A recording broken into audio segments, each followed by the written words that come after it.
Are we live? Oh, you know what? I should probably put my earphones on so that people can hear me better. Oh. For the sound. Is it connected?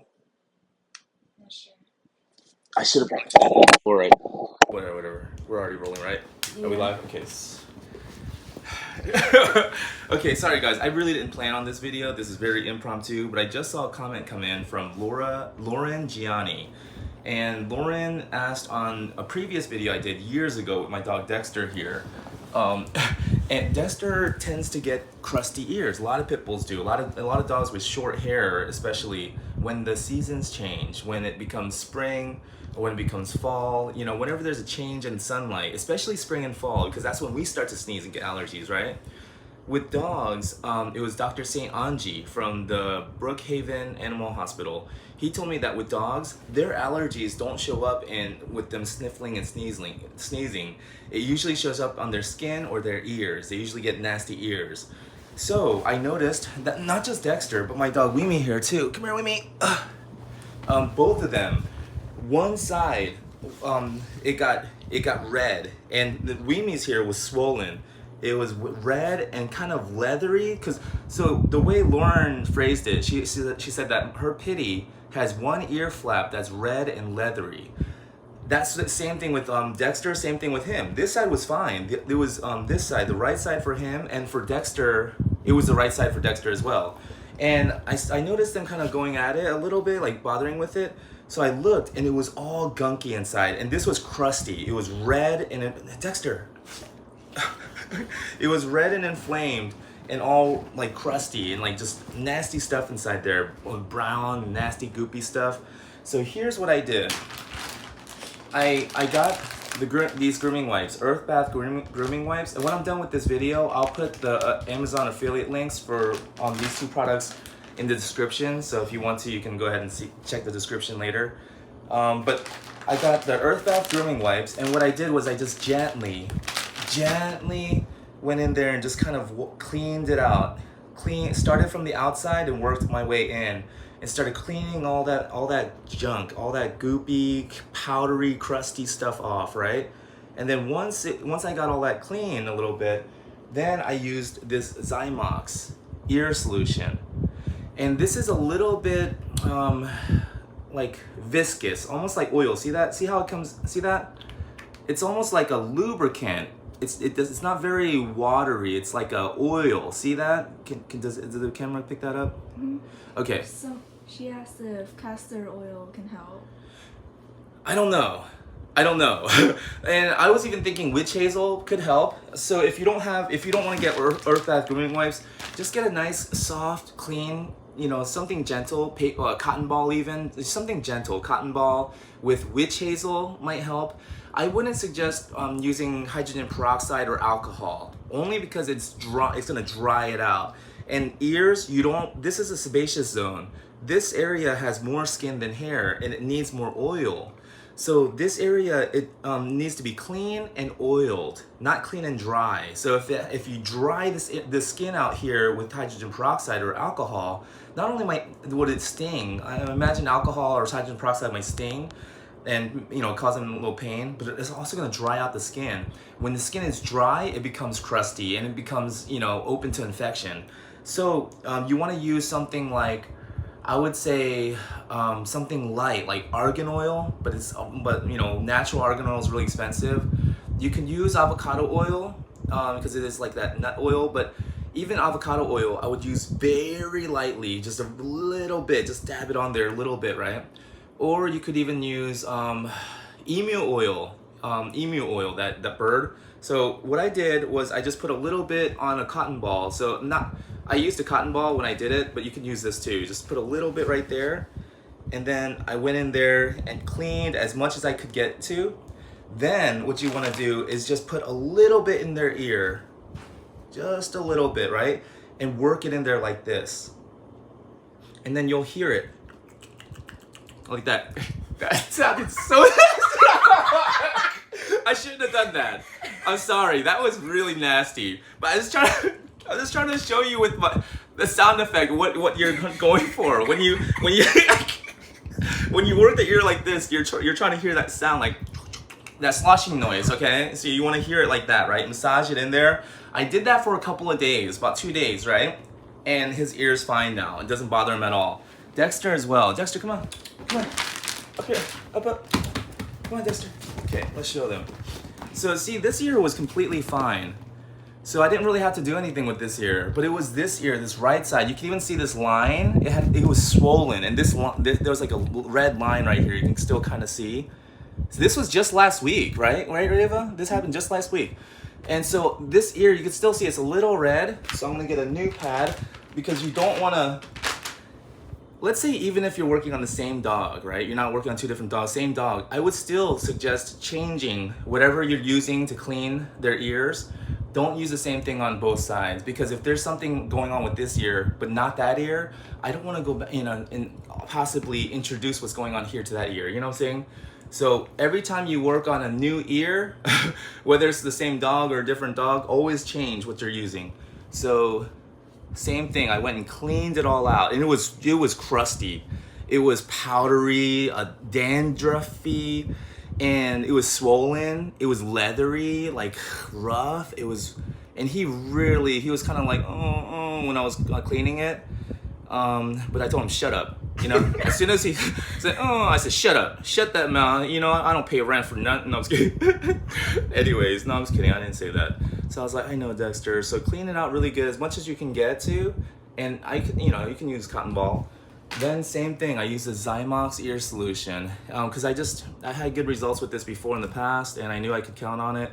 Same thing, just a little bit in the ear, and then you just want to work it in there, massage it like that.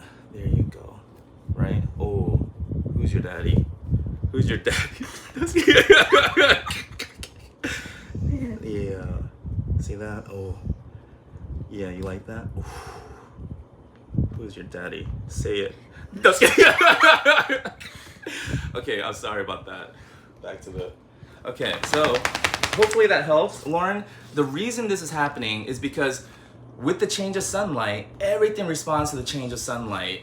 Trees, grass, all of that, flowers. So whenever there's a change, like especially spring and fall, there's gonna be some dander and pollen and things like that in the air because everything's changing with the new season. So with dogs, a lot of times they're not gonna sniff and sneeze and do all this stuff in their eyes. They're not gonna show the same allergic symptoms that we do with the changing season. It'll usually show up in their ears or their feet. Their feet will turn brown, something. It'll usually happen in their skin or their ears. So that's why it's happening. It doesn't happen all the time, but every once in a while during the spring or the fall, their ears will act up. And so you just want to clean it out really good. You can use this, or you can use, you could probably use witch hazel, or you could probably just use clean warm water on a cotton ball, but just clean that area out. Don't use anything that's going to dry it out. You want to keep it nice and moisturized, and the oil, the natural oil there is going to keep it healthy. And then, oh shoot, this is what I use to clean it and get all that stuff out. And then about 2 days, about 2-3 days is all it took. Any questions? She said that her dog doesn't stay still. Her dog doesn't stay still. Are you right-handed? You make a fib. I'm just kidding. I'm just kidding. You just have to work with it. You just have to earn that your dog's trust. Show your dog you trust them. Be patient, and with your. You have to think it. Don't spend too much time like, I'm just trying to help you. I'm just trying to help you. Don't do stuff like that. You're just gonna escalate the energy in the room. You're trying to bring it down and calm, right? So with your dog, you don't even have to speak to them. Just with your body language, with your intention, the way that you touch them, try to speak to them through your body. I'm trying to help you. I know it's scary. I know it hurts. I'm just trying to help you. Say it with the way that you touch them with the stuff. Like instead of saying I love you so much and I really want to help you, instead of saying it, do it in a loving way. You know what I'm saying? And then when they do like don't like like that with them. You know what I'm saying? Like where's Wee-Me? Wee-Me? Here. Come here, buddy. Okay, so, for example, Weemy doesn't really like it either, right? Toothbrushing too. I brush their teeth now.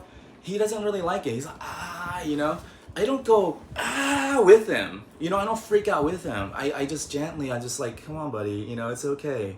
And you just want to be gentle. Think of it like a nurse. Think of it like you're a nurse and you're doing this to help this child from a different country that speaks a different language. That's also a little mentally retarded, mentally handicapped. You know what I'm saying? Because, I mean, I'm not trying to put the dog down. Dogs are incredible. They're intelligent.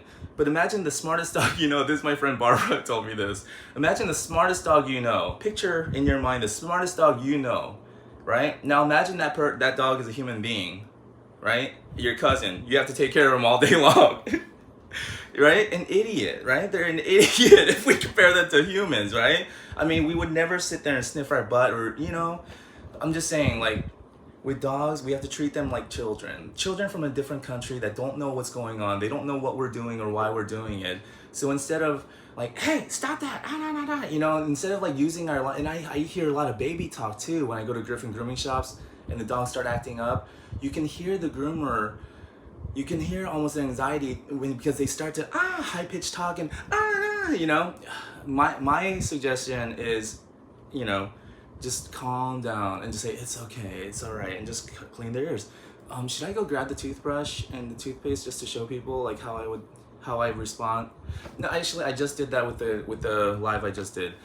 Like, basically, all the videos that you see me handle these, you know, dogs that won't let people touch their face and stuff, you never see me do anything like like superhuman. These are all stuff you can do too. You just have to be patient and persistent. That's all. Calm, patient, persistent, and speak your intentions with your body language, the way you touch them, you know?